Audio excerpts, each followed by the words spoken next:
Hi, it's Tracy. Welcome to my home here in Sussex, England, where Christmas decorating continues. We're using nature, we're using thrifted items, and there's always some DIYs. It's time to shop for and decorate some real Christmas trees. Now, for many years, I have bought from local plantations, but recently I've really enjoyed the quality from this local garden centre. And I've got to say, the manager here has the patience of a saint with me, and he will hunt out the best trees. I also like this place because they use cotton netting instead of plastic. When I get the trees home, I tend to prep them from the back of my Land Rover. I've just found it saves my back over the years. Now, the tree stands that I'm using have got reservoirs in them, and I have had these for so many years, but they just keep going. This year, I'm thinking about using these boxes. You've seen me use a couple of them. I've got 6 in total. They have seen better days. They have not been used in the house for years. They've just been in storage. So I'm thinking I can put the tree stand into the box. Now, I need to cut off the bottom branches, so I'm just measuring how deep it needs to go. I'm going to lift the netting up just a little way because I like to take them into the house with the netting on, particularly when I've already started decorating. Now I'm nipping off the bottom in order to help with that water being sucked up.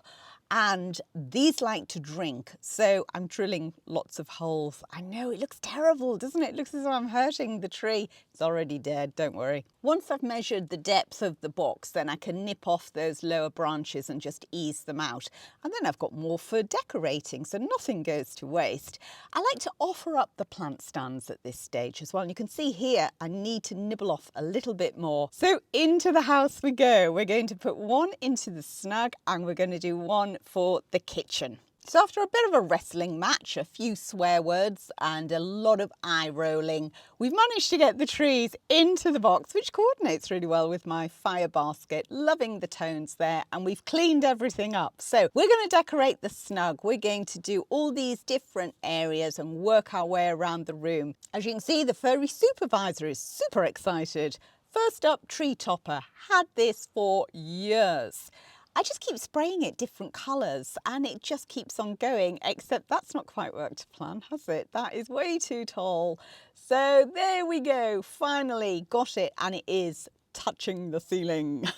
Next up, lights, 2000 lights. Always keep them on a tube and it stops that tangled mess that you get every year.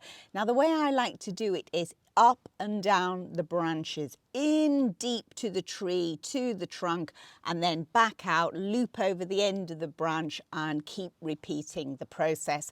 I think it gives maximum twinkle. Down in the corner here, I want to put another sledge. Now, you've seen me choose one of my vintage sledges for the porch, the sitting room, the veranda, and now it's time to choose one for the Snug. And I'm going to go with this one. I just can't get my head around that blue vintage one anymore. That fits in perfectly there, and next to it I'm going to use one of the huge twig wreaths that unfortunately I did not make. I bought them from Home Sense. It was a few years ago, but do check their stock because they do quite often have them in. I'm going to add one of the gold ribbons that we're using this year, and that will finish that little corner.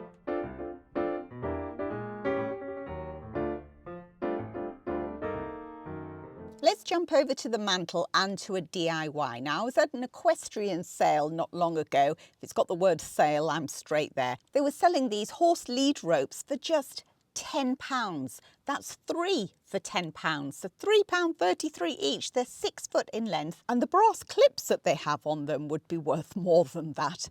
I instantly saw Christmas garland for the mantle. So let's head down to the field and gather in some supplies.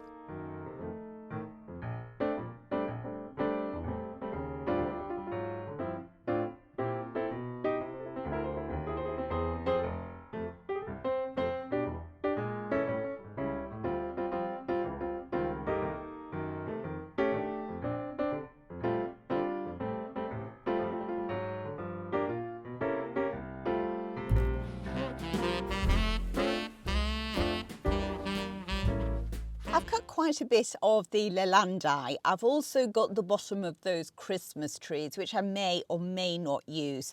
I love the soft featheriness of the leylandii, and they last out of water really well. So after tying on some 22 gauge wire, which I think is a nice strong wire for this type of project, and then I'm just cutting bundles and literally just wrapping the wire around the bundle and the rope. Now I find doing this type of project very relaxing. Anything that's kind of repetitive, it just makes my brain relax and allows my thought processes to wander. I've got some really exciting things in my head at the moment for Rural Refurb for 2025. And if you're a regular viewer and you are part of the community here, it is very much with you in mind. I'm making this garland really quite thick. I'm flipping it over and wiring on the underside as well. So move over, a floral. There is a new garland in town, and this one costs less than £5 to make. Now, before I get too smug with myself, little confession, I was doing it the wrong way round. Ay, ay, ay. I started the wrong end. So now I'm having to wind the wire back onto the spool and take off all the cut pieces. Oh, for goodness sake. This is what happens, you see, when you just let your mind wander. I should have started at this end, tied the first one on and let it all drape that way, which means that when you come to the end, you can hang it from the hook if you need to hang it from the hook. I could have maybe winged my way through because it's going to lie flat on the mantle, but I always think if you're going to do something, you might as well do it properly.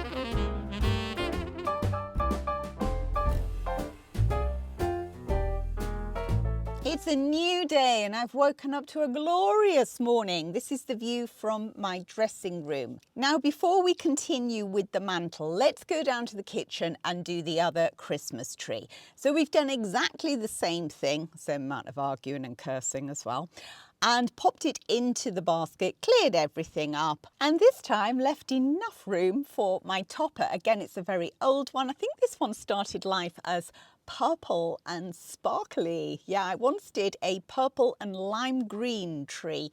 So I've not always been neutral. Again, 2000 lights, always put them on a tube. You need them on a tube. And sometimes I start at the bottom, sometimes I start at the top. This one is now 10 foot tall. So yeah, I probably need slightly bigger ladders as well. Now down at the bottom on this one, I'm going to do something completely different.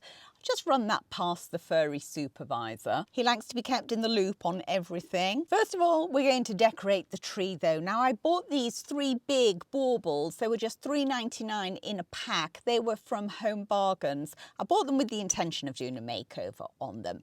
But actually I thought that they might be quite nice in this tree right at the back. So I've snipped off the little hangers and I'm going to use wire and then wire them deep into the tree. And I think it increases the sparkle by having something like that deep within your tree. Next up, hydrangeas, very much a theme this Christmas, and I'm spraying them all with this lovely copper.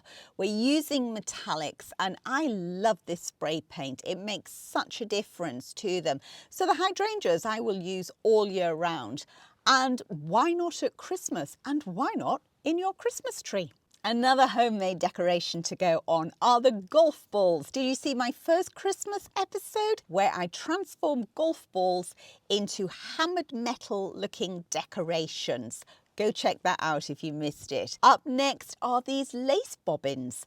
I bought these from a fair on a shop and haul. It was at the Malvern Fair. I used them last year, loved them on the tree, so they're going again.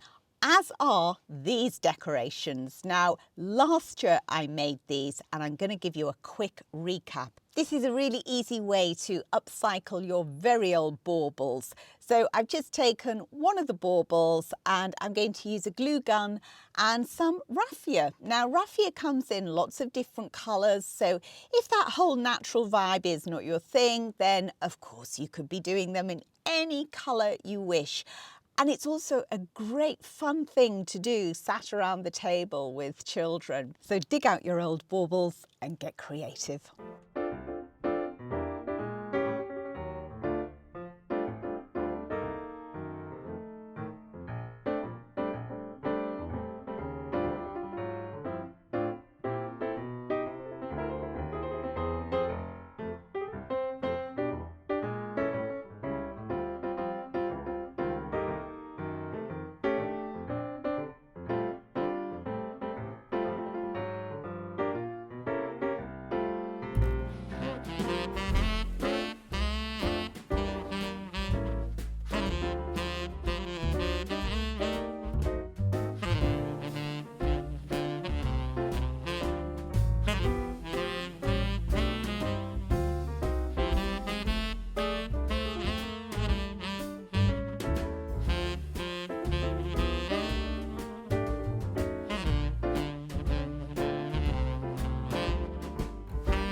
Whatever style of decorations you're using, adding glass and crystal can really elevate a tree.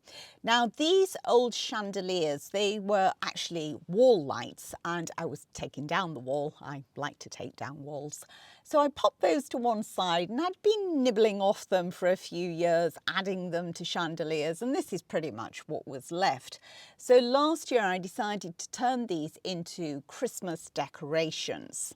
As my style is very much rustic elegance, I decided to use this old twine that I'd picked up in an antique shop some time before. But if your style is different, then you may like to use fishing wire. So it's very transparent and all you see is the crystal, or maybe a very sheer thin ribbon that coordinates with your colour scheme.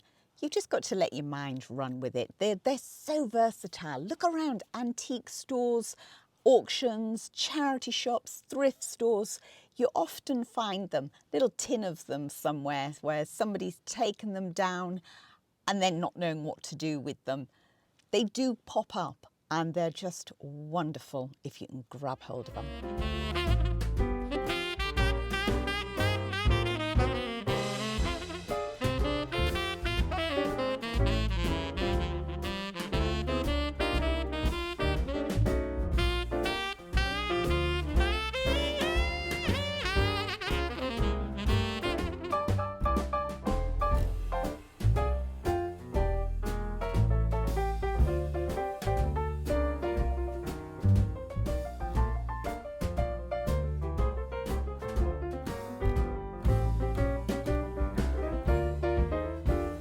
So that's all I'm going to use to hang on the tree, but I am now going to do something with the bottom here.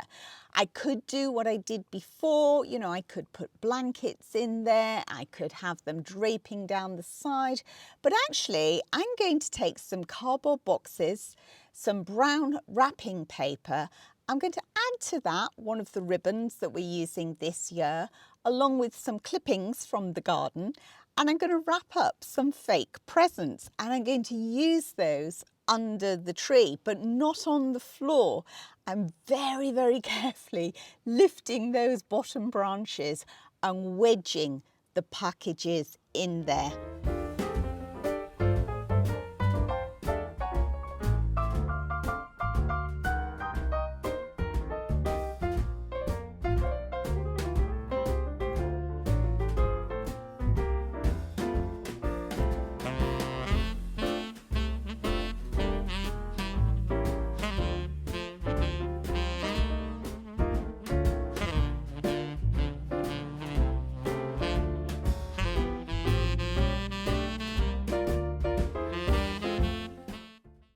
So there you go, 2 real Christmas trees decorated in very different ways, but now they cost a lot of money to do. You don't need to spend a lot of money to create stunning effects with your decorations.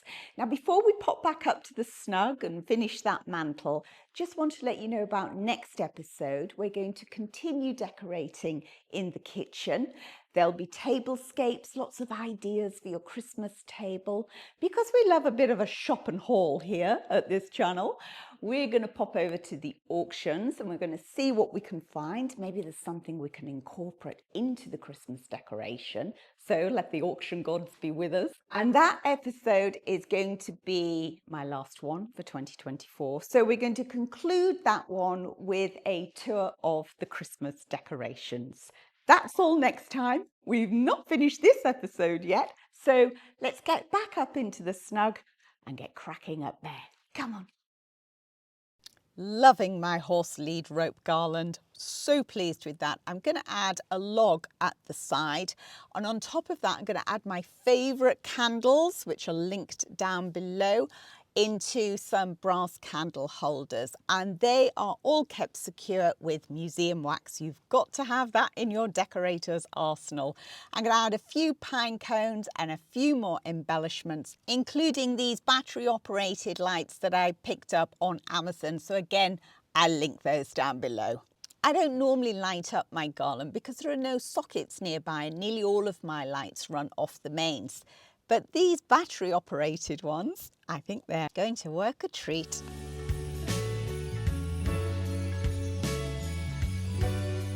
After the eucalyptus, I'm going to add pampas grass, which we're using this year.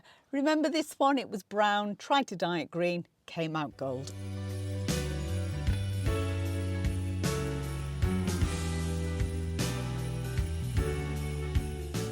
Now, both the lights and the candles are run off remote controls.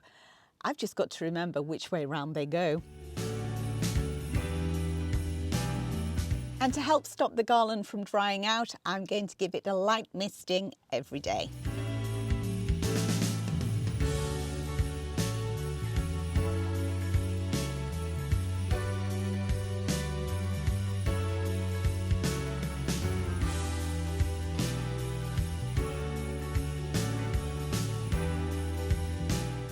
Table decorating now, and on one side I'm going to bring out an old vintage mirror that I've got. It's a lovely old gold frame on it. One of Bertie's finds, definitely has to be included, along with some thrifted vintage brass candlesticks and a few baubles that I picked up a few years ago from HomeSense. The candles are from Sand and Fog, found at HomeSense.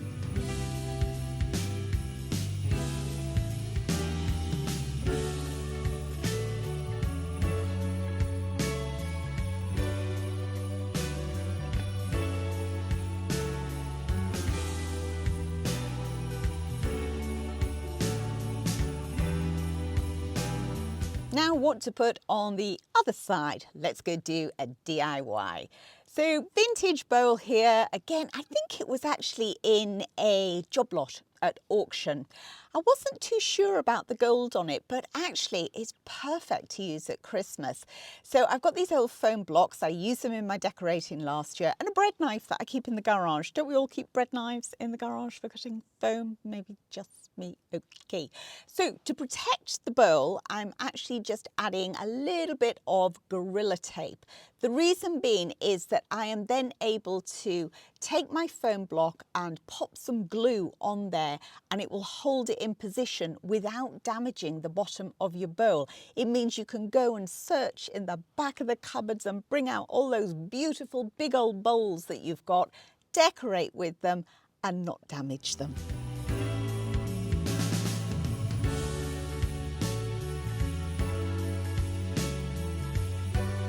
Now I've left a hole in the middle because I'm going to add decorations. But first of all, I'm going to give that greenery a good old drink.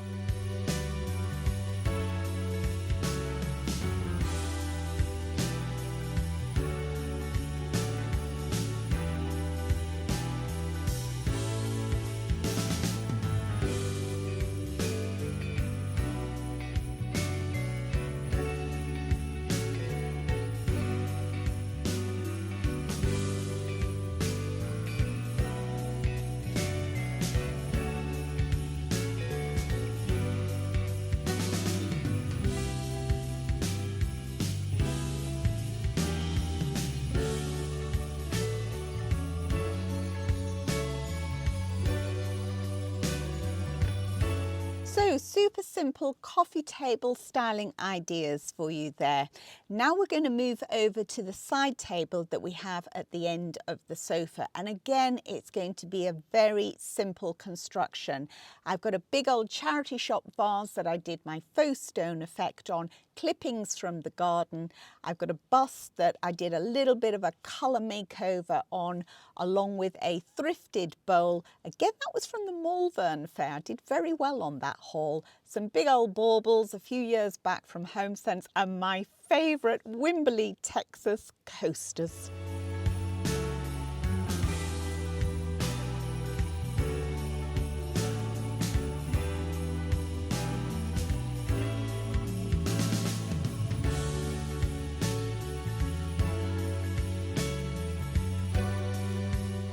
Furry supervisor is deep in thought there as we move over to the other side of the room.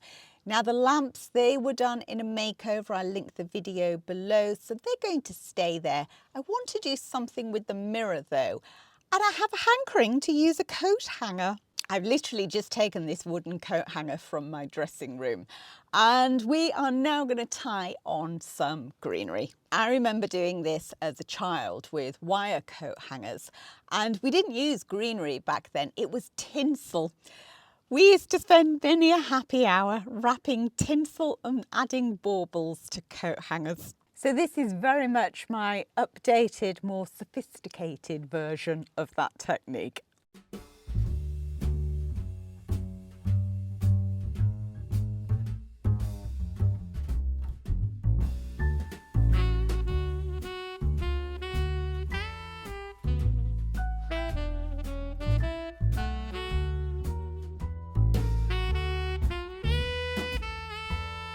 When it comes to starting on the other side, it's worth spending a moment or two just lining everything up, making sure that your lengths at each end are the same, otherwise you're going to have a wonky one.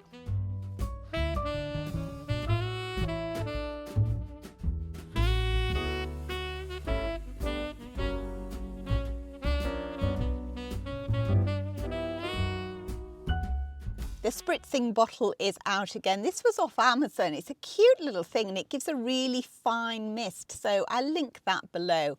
For me, the decoration in the centre is going to be a hydrangea, but obviously you can decorate the base greenery however you want. I think Bertie thinks I'm bonkers.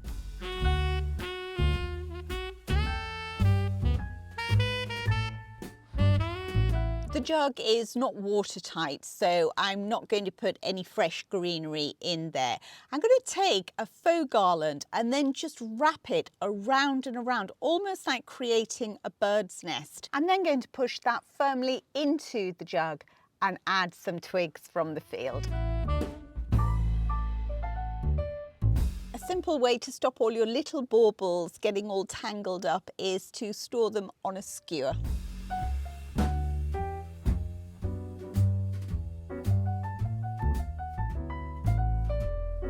And an alternative to a bow is a tie.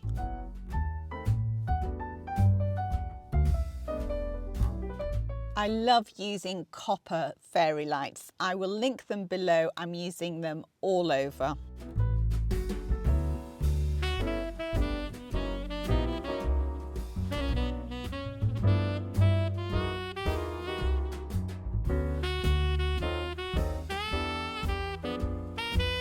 Over to the windowsills now. Now I like to keep the light coming in on my windows, so I don't tend to do too much decoration in front of them.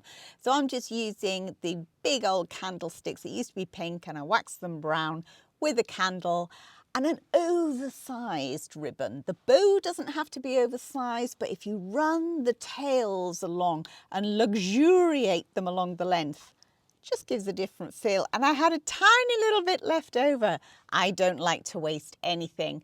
So I think we're going to dress this chap with a little bit of the museum wax. There we go. How dapper does he look?